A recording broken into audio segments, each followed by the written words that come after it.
Welcome to the Max Afterburner podcast. This is Susan Buckley. I'm filling in for Wiz today.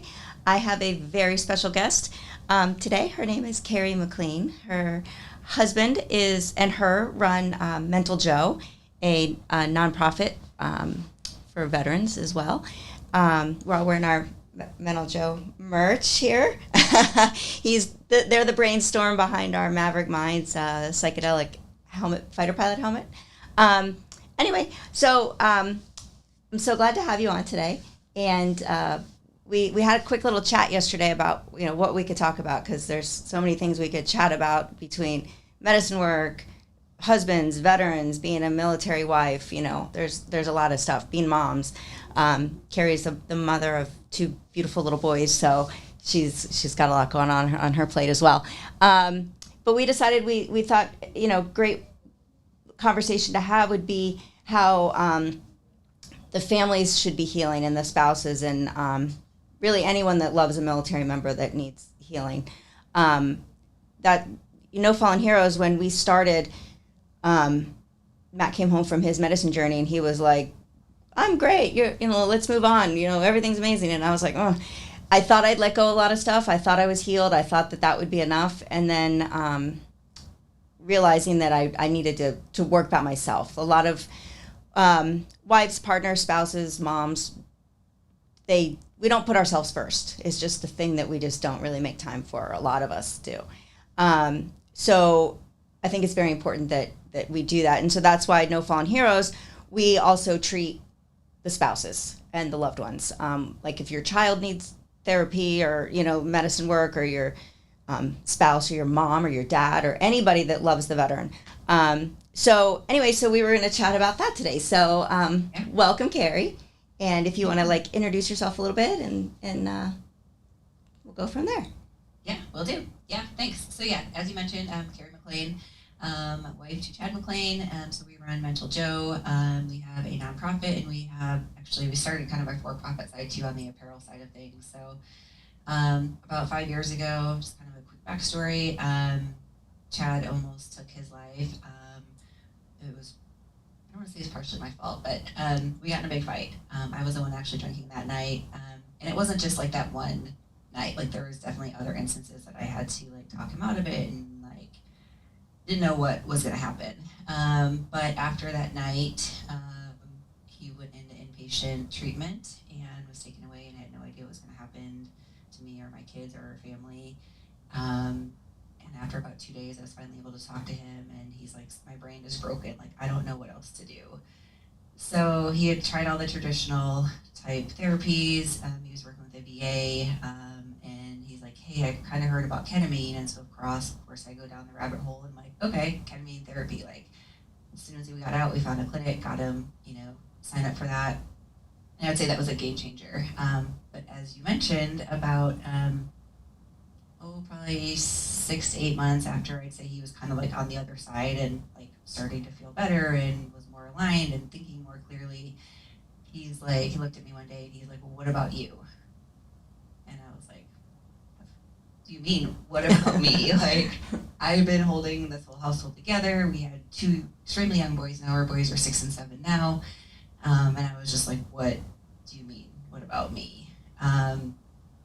And so there was definitely some contention for a while that, I thought it was fine until I wasn't. And then definitely realized not only was it not fine, just my entire nervous system was just shut down. I was literally just in fight or flight mode nonstop. All the mom anxiety and postpartum depression I actually had that I didn't realize I had. All of the things kind of came to realization that I needed some help also. And I don't know how it was in your relationship, Susie, but I don't think Chad would have fully, and I still don't want to say fully healed, but I don't think Chad would have healed if I didn't heal myself. Agreed. Part of his mental health stuff was our relationship and him feeling super disconnected and, and just not feeling that kind of sense of respect and love that we had, previously, that he had felt previously. So I am a huge advocate of, partner healing. I didn't realize realize how much kind of resentment I had. And I even think back now to when he was going in for ketamine treatment, and in my mind I was like, oh, it's one more thing I have to do. Like, I have to figure out, somebody to watch the boys for a couple hours, and nobody knew what was going on personally. I didn't want my family to know. I didn't want friends to know. It was embarrassing. I knew he didn't want people to know. Because in his mind, it was you continuing to hold everything together. Like we put a lot on ourselves to hold everything together and protect them. You get into protection mode where you don't want anybody to think that they have a problem or they're weak or something, because they're not. They're just suffering. And so we go into protection mode. So it's normal, but it's not healthy for you. Yeah. And so there was like one more thing, like, oh, I got to figure out childcare for the boys, and where am I saying I have to go to do these things to help take care of my husband. And so there's definitely been like a lot of unraveling. I did my own medicine work. I started with psilocybin about 3.5 years ago, and that opened up just some eye-opening experiences as far as like boundaries with our family and what we're doing now, right? Because we promote psychedelics, and that was not cool with a lot of people in my life.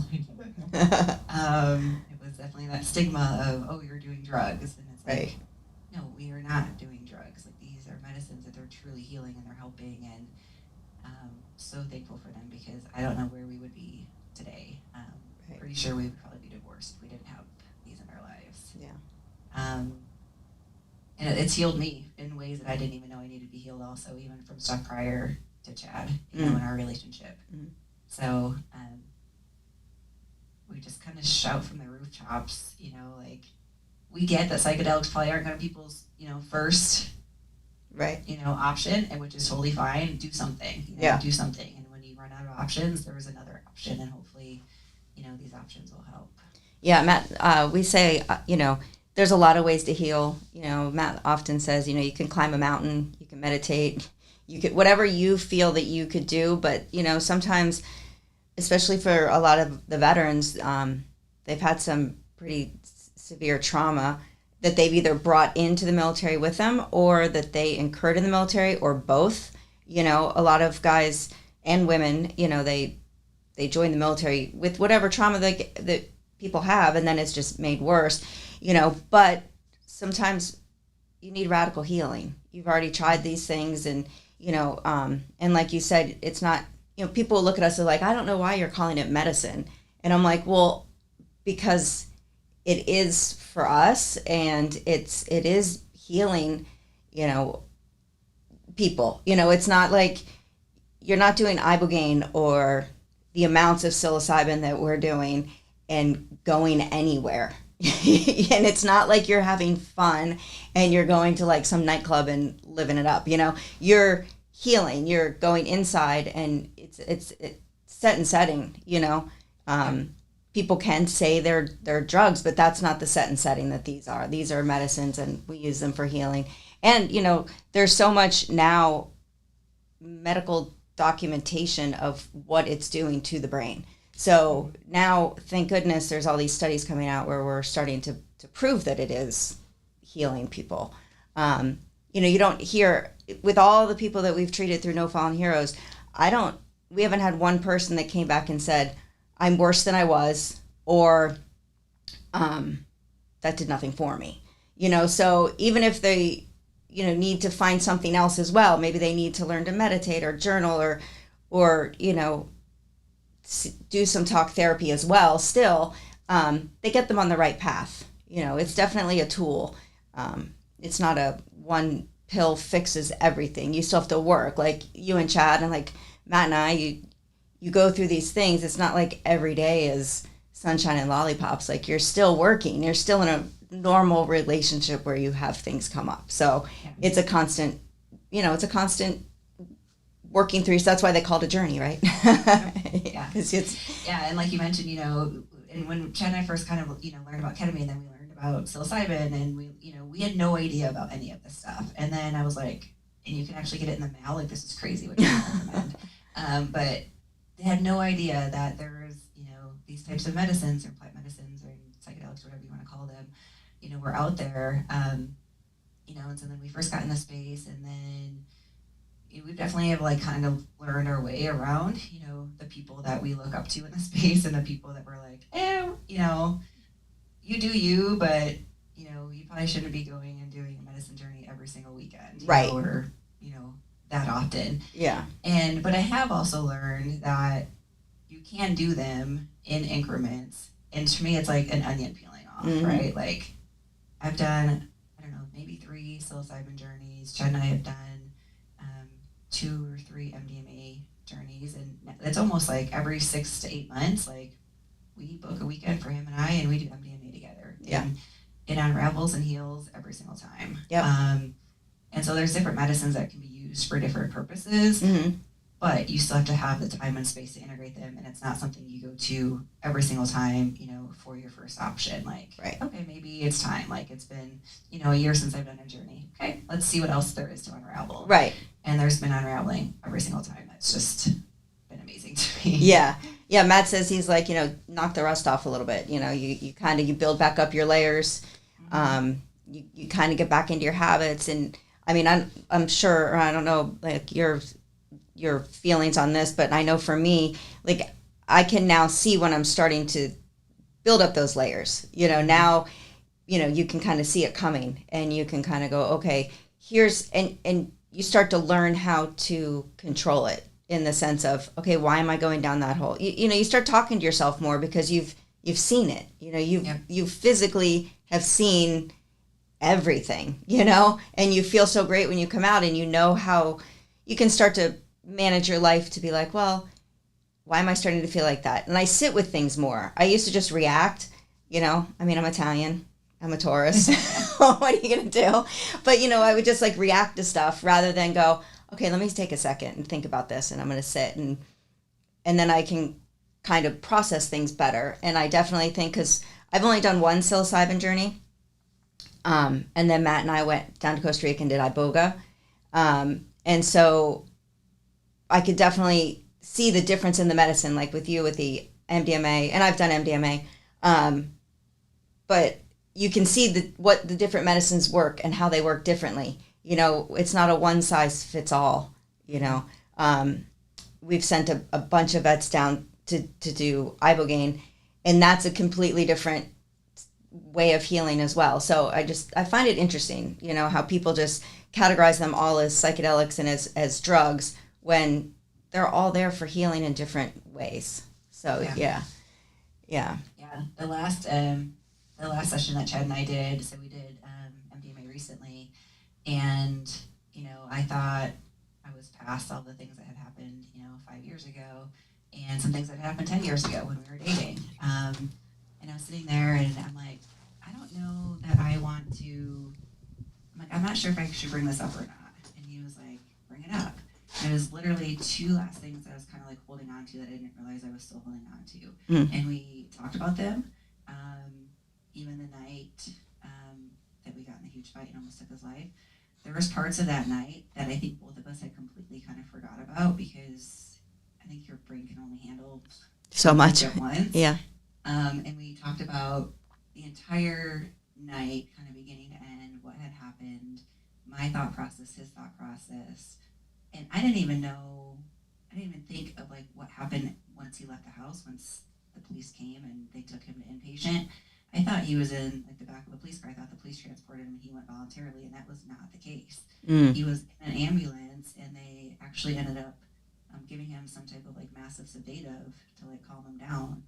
And so when he wakes up in the hospital when they brought him in, and they're like, do you know where you're at? And he's like, not really. And I had no idea that whole part had even happened. Oh, wow. And then his phone was taken away, his wallet, like all of the things. He couldn't contact me. I didn't know where he was. We were just talking about, like, obviously, like, they've got those protocols kind of set for a reason, but how did the whole feeling and thought process that he went through, that I had no idea he was going through. Obviously, he doesn't know what I'm going through. I've got 2 young kids at home in bed going, what just happened, and right. What are we doing with our lives right now, and I feel like, like I said, like I feel like layers have been unraveling for the last, 5 years, And I feel like this past one was the one that was like, we've heard every side of like both sides of our stories. Like there isn't like a his story, you know, her story and the truth. Like we know your truth and he knows my truth, and like that's the full story now. Right. And so I don't know. I mean, it's like I said, I am a huge support of men's mental health. I think they suffer, especially when kids come into the picture, and how it's like mom and babies, and like where do the dads fit in? And you know, when the babies were young, and you know, Chad struggled back then, and he'd be like, "I need you," and I'm like, "I get it." Like I was open enough to like hear him, but I couldn't do anything to fix it. Right. I was like, I hear you. I don't have an ounce of energy left for you. Like that was true, and that sucks. You know? Yeah. And so, you know, obviously we were here, you know, both of our organizations support veterans and mental health, and spouses and families, but, you know, there's so much interweaving that goes into mental health and dads and veterans and, you know, military, especially if, you know, we're deployed and you've got kids and then you come home, and where do you fit in that family again? Right. Yeah, and, you know, just going back real quick to your last little journey you did with the MDMA, what a great tool, because you might not have felt so, first of all, it calms you down, it puts your defenses down, so it's not like you say something, you're like, what? You know, you get all, whatever. It takes all that away, and it makes the conversation easier, more open, and it just you know, because it's obviously it's a heart opener, so it's allowing you to be in this place and work through things that might be difficult. So I mean, it's such a great tool, because people, you know, I know MAPS led with the MDMA and it didn't work out so good for them, and people are like, oh, it's a party drug, it's a this, it's a that. Well, it has been used for that, but I mean, what a great tool it is, because, you know, same with Matt and I, like we've done MDMA, and you're just so much more open, and you're just so much more, you feel so much more, things that they might say to you that you might get your back up on in a normal day, because your heart's open and you're feeling love, you accept it and you take it, and then you can work through things. It's very, very helpful. So that's great. I'm glad you guys got that. Yeah, I mean, we've had some of our kind of like toughest but easiest conversations ever. You know, it's all the things, and it's funny because like normally, like, you know, leading up to, you know, the journey, things will kind of pop up, and I'll write it down and be like, is that something I want to talk about or not something I want to talk about, you know? And right. If it comes up, it doesn't. If it doesn't, then, you know, it doesn't. But typically it ends up coming up, and, you know, like you mentioned, I mean, for people that, you know, don't know much about MDMA, I mean, it was originally used for couples therapy. Mm-hmm. And it has been one of the most beneficial, beautiful tools that we've used and found. And yeah, like you said, and at first, you know, I was like, it is a party drug, you know, we're not doing this. It's, you know, it's, you know, it doesn't come from the earth. It's, you know, whatever. It's made in a lab, and but I'm thankful that we did it. And the very first MDMA that Chad and I did together, we did it with a facilitator, and we were in a huge fight that day. And right before we left, we were getting ready to leave, and Chad's like, I'm not going. He's like, I'm not doing this with you. And he's like, if this is the way things are going to be, like, I'm done.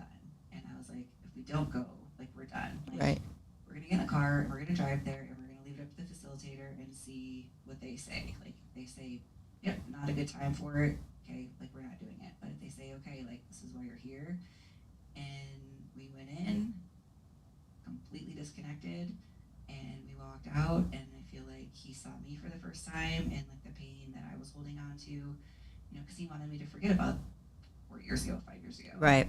And I wanted to forget about that also, but I couldn't. And so with the help of a facilitator and MDMA, it has totally helped us break down those barriers and reconnect again. Yeah, because, you know, I feel like for moms, sometimes we hold on to a lot of things because we, you know, and like you were saying, like the dads, they, you know, it's hard for them because, like you said, it is true. It's the mom and the kids, and, you know, we go from doing everything for them or with them and being just the two of you to now, okay, they're still there, but now it's way more on us, especially as military wives, because they're gone, and that's actually why we waited to have kids during sea duty. We didn't have any kids until the end of shore duty for Matt, because I would see like these families, like especially on like a workup in the Navy anyway, they're gone for 3 months, they're home for a day, they're gone for 2 weeks, they're gone home, and then they leave for deployment. And then when they come back, you get into your routine. I would see these moms, they're like in a routine, they're like super women, right? They're doing everything. And then the guy comes home and they want to be with their husbands. They missed them, obviously, and they're so excited they're home and they're happy to be a family again. But now, where we just up and went to soccer and baseball and whatever, wait, now I got to worry about what he's doing, and now I got to worry about, does he want to eat? Do I need to pay attention to him? I want to spend time with him, but I have to go here. So it is hard. It's hard for the whole family unit to rebuild after a deployment like that. So, and it's hard, for them when they want, especially on Matt and I, he'll say this, I'm not just saying this for him, but he'll say this all the time. He's like, 99% of Suzi's trauma is whiz-induced, which is not true, but he says that all the time. So I think a lot of it after he healed was he felt a lot of guilt. And even though he felt great, he felt very guilty for what he did. And I was always in the mindset of, don't feel guilty, let's just move forward. And I would say those words, but I wasn't really moving forward. I was like, I don't want you to feel bad, because I don't want you to be guilty. It is what it is, and we're going to move forward, and I love you, and that's why I'm still here, and everything should be great. So having the tools to help me move through, what he wanted me to just let go of, and it's frustrating for them, because they're like, what do you mean you're not here? You're not letting go. Like, just move on. We're done. That's it. So, so it's good to have those tools for the spouses, and to really be concerned, because a lot of organizations and a lot of the media around veterans and healing and psilocybin and MDMA and everything else is about the actual service member, and you'll watch a million documentaries and they'll talk about so and so was a Navy SEAL or a parajumper or whatever, and this is the trauma they had. But nobody ever really talks about the families, the kids, the moms, the stress that we have, like just them going to work when they're on deployment, knowing that they're awake somewhere doing something, you're, aside from, being obviously super proud of them, you're waiting for that phone to call, the phone call, the middle of the night, the knock on the door, or it'll be for somebody else, and you're like, oh, now my friend has to go through this. So there's a lot of stress, and that's all trauma. You might not think of it as, because trauma is trauma. Like, even if something that happens to you wouldn't be traumatizing to me, it's still traumatizing to you. So, when Matt would be on deployment, the middle of the night, the phone would ring. If it was him randomly somewhere and he could call, I'd be like, oh my God. Because the phone had called before, it was him saying so-and-so was in an accident and da-da-da. So, that's all that stuff. So we carry that. So we really do need to focus on how we heal our veterans. Is not just healing the veteran. You got to heal the whole family unit.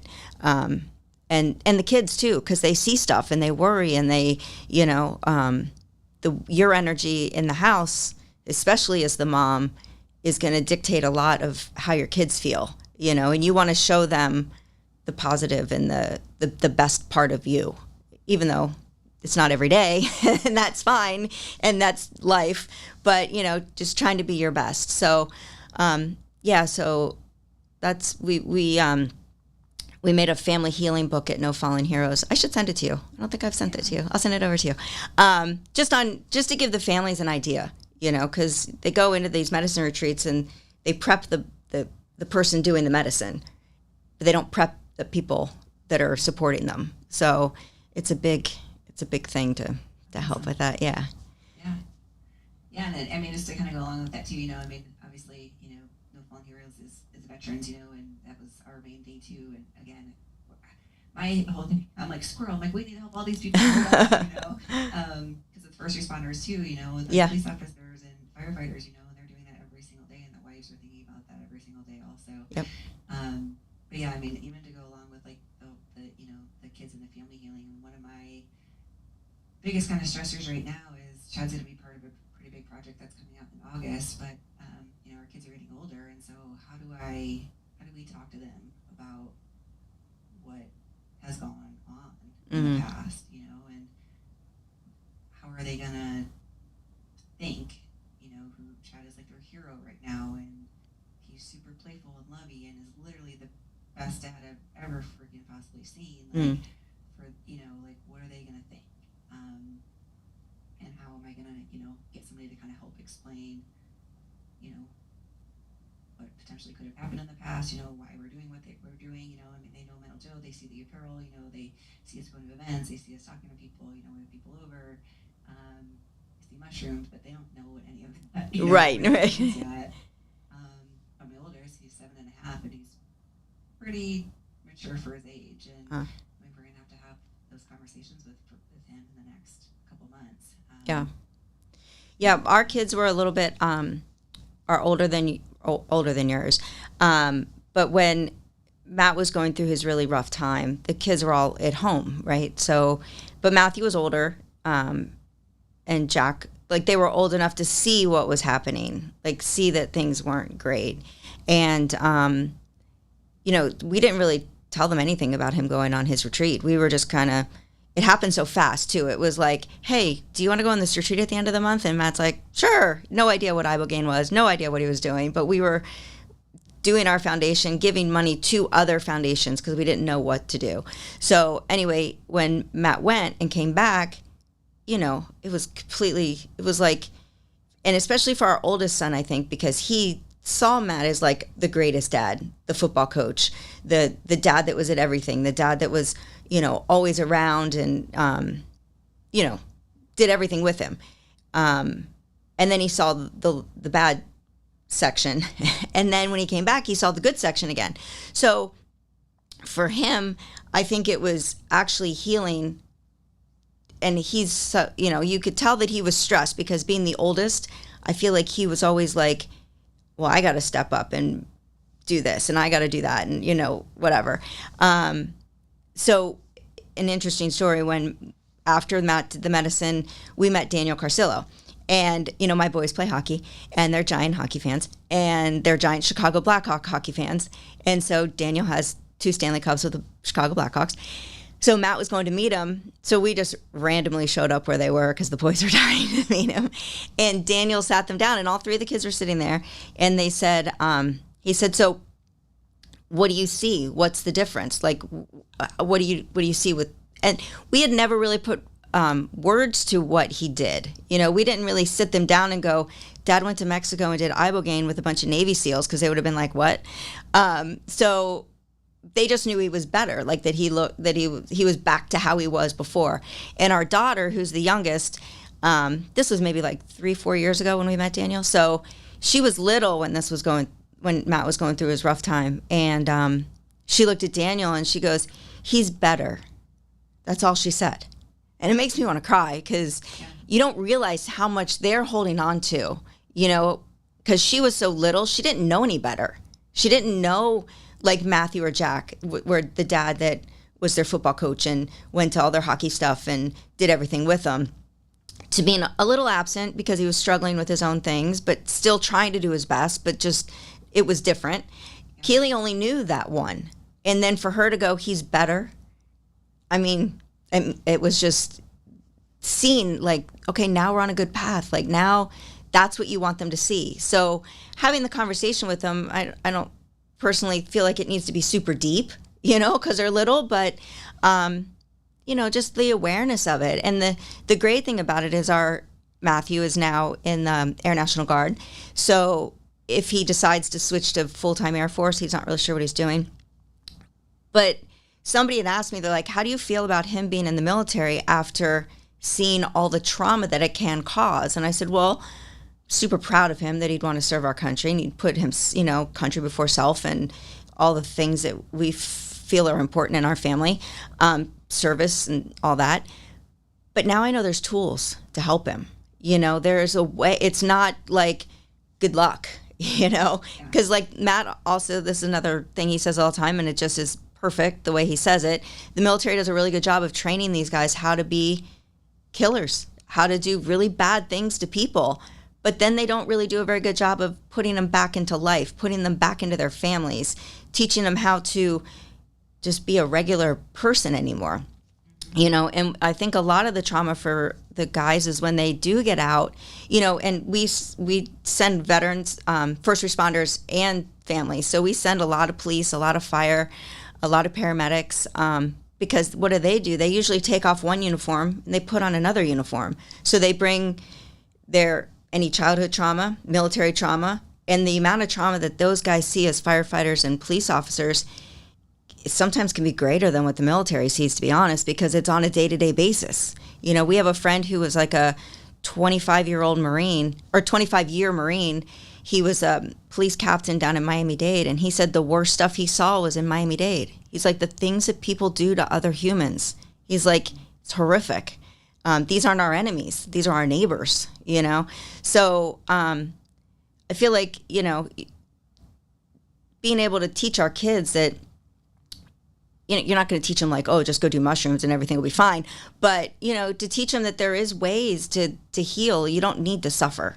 You don't need to just shove it down like guys do, like I'll just be strong and I'll just whatever. You teach them like, you're allowed to feel these things and you're allowed to be in a bad spot for a while, but there's ways to help. So it's going to be a interesting conversation, but I know you'll do a good job. Yeah. And I feel like too, when I've done, psilocybin or mushrooms, like my boys come up to me every single journey and like how to parent them differently and like what does each one of them need? Because they're completely different kids, like night and day. I always wondered how me and my sister were so different, and now I know it just happens. Right. And so, I feel like these medicines have also taught me a lot, just being insightful and sitting with, what do each one of these needs and how can I, give them what they need and where are they, each at kind of like in their development that they can understand certain things. So yeah, and I parent them different, Chad and I parent them differently. Like they are allowed to have feelings. We don't get mad at them if they have temper tantrums. Like scream it out. I'm gonna sit there with you. Right. Every single time they crawl on our lap afterwards as soon as they're done. Yeah. So hopefully, that's all you can do is hope. Yeah. We're doing great things, and it's a journey along the way.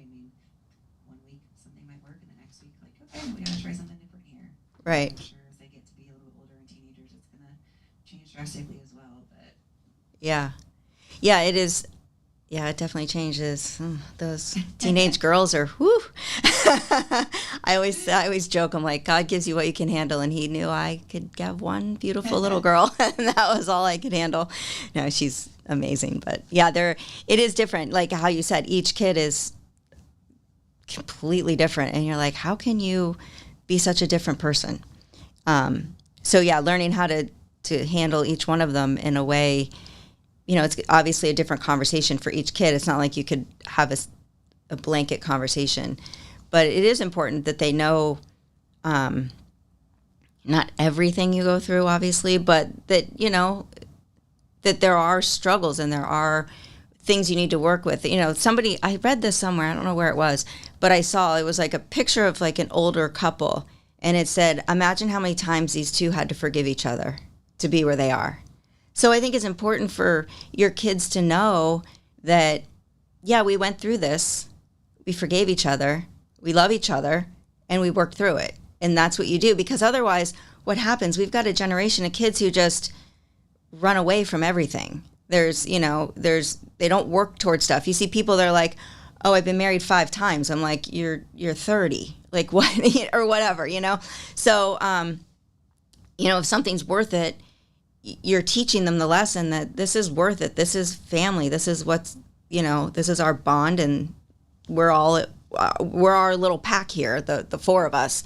And, we've been through stuff, and no matter what, we're always here for each other, So I think that's what my kids got because, they were older, so they did see some stuff in the sense where just things changed, where he went into a dark place, and I went into a dark place too. I'm not saying it wasn't me also. So I think them seeing that we came out on the other side stronger is huge, So, so yeah, I think that's why, we need to address the family unit and really help everybody.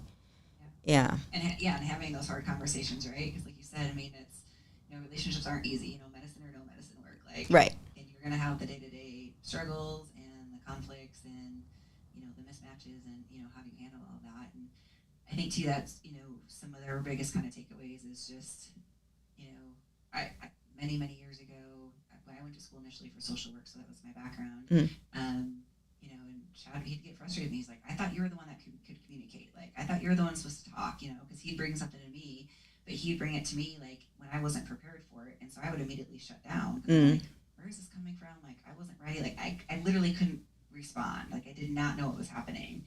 And then he'd get mad, like, you're just going to sit there and not say anything? And I'm like, I don't know what to say. And then, like, through our relationship and learning how to communicate, like, I realized, like, one, like, you can't just come at me like that. Like, we need to have, some preface to what's going on.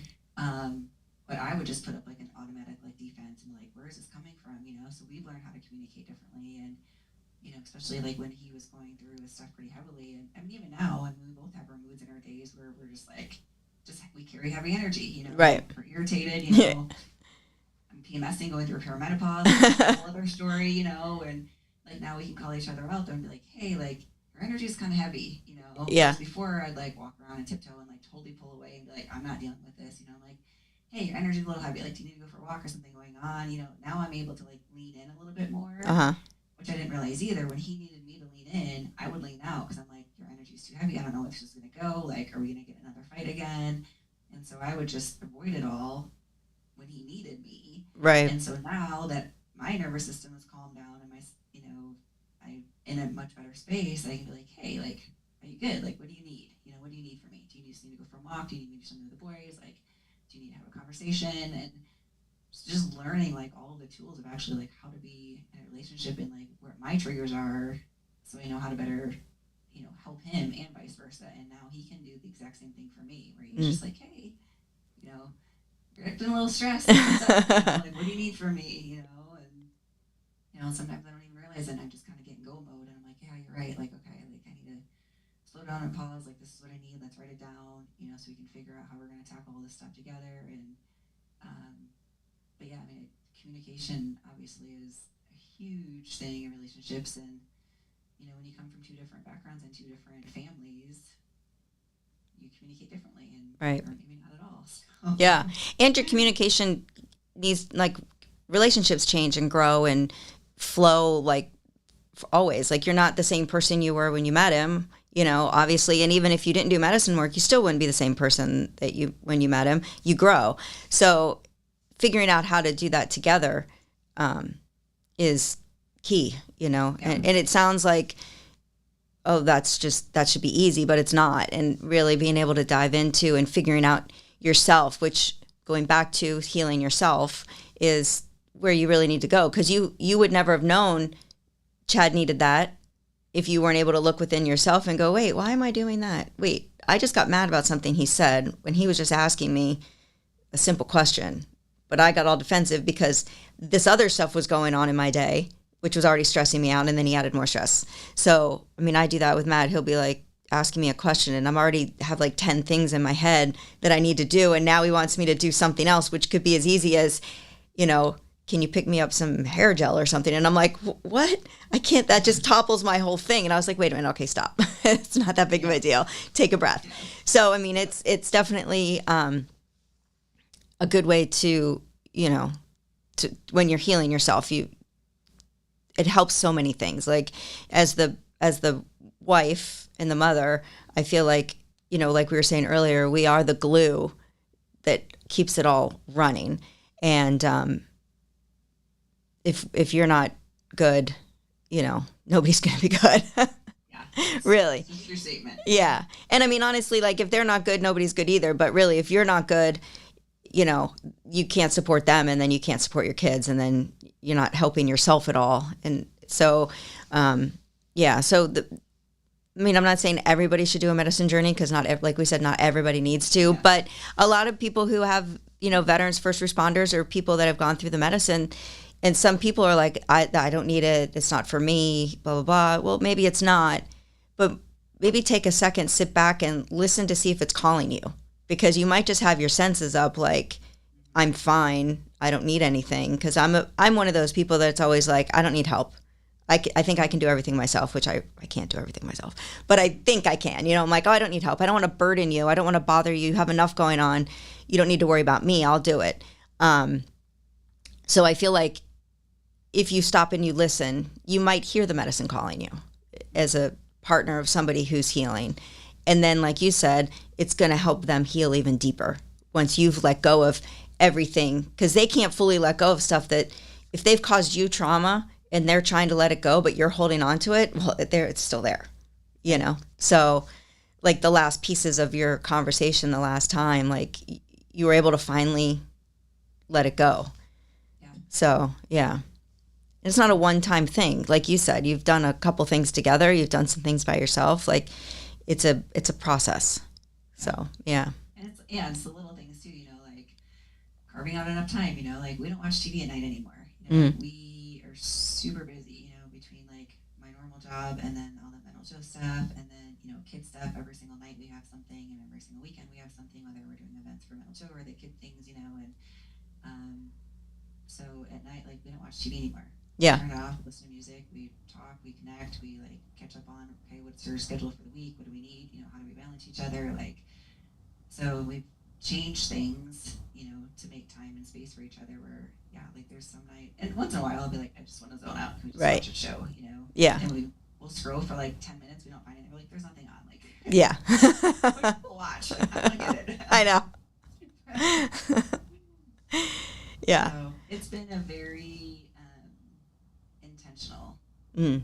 I would say. Like, I think you have to be very intentional with your healing and with each other in relationships. It can't be just passive and just be like, oh, like you said, medicine's going to do all the work. It's not. Right. You got to do a lot of work when you come home and take the lessons that you learned and continue to integrate those and talk about them.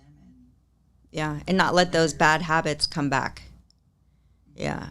Well, let's talk about Mental Joe real quick. So, I love how we actually met you guys, because we were sitting, I get this box at the house one day, and I open it up, and it's all these amazing shirts, which I was like obsessed with. I still am obsessed with the parachute guys with the mushrooms. I think that's like such a great idea.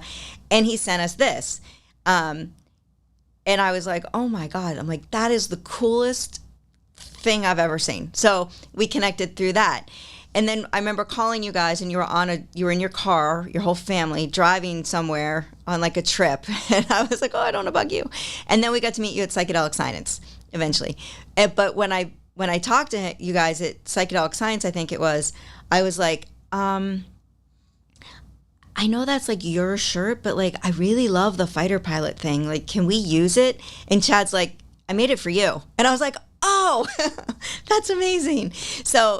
So creative. Everybody should go on mentaljoe.com and like the ideas, the shirts, the collaborations, the everything. I mean, he's got such a artistic, great. I don't know if you do the designs too, but you guys are like, no, just him. He's like, mostly him. He's got some of like the words. There was actually one that I came up with, that I don't know if it's on the website yet. We're just releasing. Yeah, it's but just super creative. I mean, we get so many compliments on this thing. Like, people are like, that is just like such a cool design. I'm like, I know. It's really cool.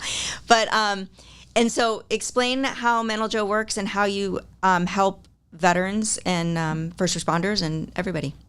Yeah. So it was actually, the way it kind of Mental Joe came to fruition was, so Chad was actually in a ketamine session. So like I said, ketamine was kind of his catalyst. And he kind of had this thought or vision of, hey, we need to use apparel to raise awareness of these. And so he comes home and he tells me, and I'm like, okay, cool. We don't know anything about apparel. We don't know anything about like anything. He was always kind of like a swag guy, but I'm like, okay, like that's on you. So came up with a couple, like just, our initial logo at first. And then he would just come up with designs. And so, he didn't know Wiz before, he didn't know Matthew. but there was guys that he looked up to, or organizations he'd want to work with, and so he'd come up with designs and be like, I'm just going to send it and see what happens. And so he's done that with a lot of different areas, a lot of different people, where some of the designs work and some of them don't. Some we don't ever hear back from. We're like, okay, cool, like not a big deal. But a lot of them, they do work. So the whole mission behind Metal Joe is super similar to No Fallen Heroes. I mean, our goal is to provide funding for veterans and first responders and spouses and families to be able to provide treatments. We are not there. We are, I say we're like a negative profit, so not profitable. Just Chad and I, pretty much. We have a small board. We haven't really gotten a whole lot of help, but our main thing is we have conversations between him and I, probably 5 to 10 a week, with different people reaching out, whether they've seen our shirts from somebody, and the whole point of the shirts was to spark conversations. Like, that's literally was the intent, was to spark conversations about, like, oh, what's your shirt mean? Oh, there's these alternative healings. And when we started 2-3 years ago, the conversations that we would have at like farmers markets or different events were not very positive. People were kind of like, like a little put off. And now the conversations everywhere we go, every single booth we set up, 99% of the people are like, oh my God, I've heard about this. Yes, I'm interested. A friend's done this. Where can I get more information? Right. And so that's really what we're about right now, is just spreading awareness. And then, we've been able to connect people or refer them, to Hero Cards that can, Hero Cards or No Fallen Heroes that can provide the funding for veterans. They have an amazing ketamine clinic in Scottsdale that we highly, highly recommend and refer people to, and they'll work with people. And so our main goal right now is, to get the word out and to raise awareness that people don't have to live in the gray. They don't have to live in the dark. There's a better way of living. And like I said, our goal is, we wanted to be a self-sustaining nonprofit, essentially, that the apparel would bring in enough funding, but it's expensive to set up websites and apparel. It's not cheap, and all the back-end stuff that goes into it. I'm super fortunate with my corporate job that I've been able to support our family. Chad, I think, is rated at a 20% from the VA, which gives him enough gas in his truck right now.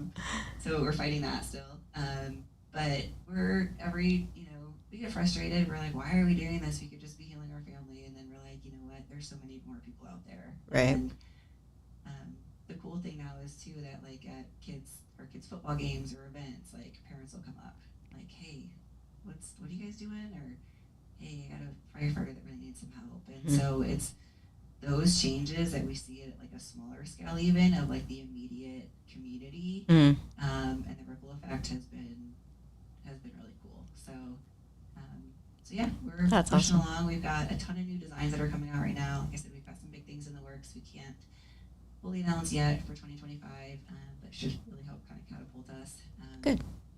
And yeah, we're all about just collaborations and working with all the different organizations, because I feel like everything's so siloed, and even organizations that aren't doing medicine retreats, like there's a space for all of it. Like, right. Housing needs to be provided, these just hiking retreats, the community, the medicine work. Like, if we could figure out a way to combine everything and have like a full program that, like, once you get housing, now you go do psychedelics. Like, it's great, you have a house. How are you going to maintain that? How are you going to maintain your family still? So how can you truly do an entire healing project that sustains like the longevity of people's lives and to really improve them? Yeah. I love your one shirt that says "You Good," because that one is really a good, like, that's exactly what it does. Is anytime I wear it, people are like, what's that? And then I'm like, oh, da-da-da-da-da, So, I mean, it really does spark the conversation. And you guys do such a great job. Like, and Chad could not be a easier person to work with. When we work with him, like, he's just, what a phenomenal guy. So we're really blessed to have you guys on our team and partner with you guys and work together and have you guys as friends. So yeah, absolutely. Yeah. So, well, this was fun. It was good to talk to you. Yeah. Are you guys going to Psychedelic Science? On a side note? You are? Yes. Okay. All right. Well, maybe we'll see you there. Yeah. That'd be awesome. Yeah. So, all right. Well, thank you guys for joining us today. And we will be back next week. Wiz will be here. luckily. You don't have to put up with me again. All right. Great. Thank you. Thanks. Bye. Bye. Very nice. I'm just gonna do a clap into this mic. Is it okay if I clap? Yeah. Right? Okay. Okay.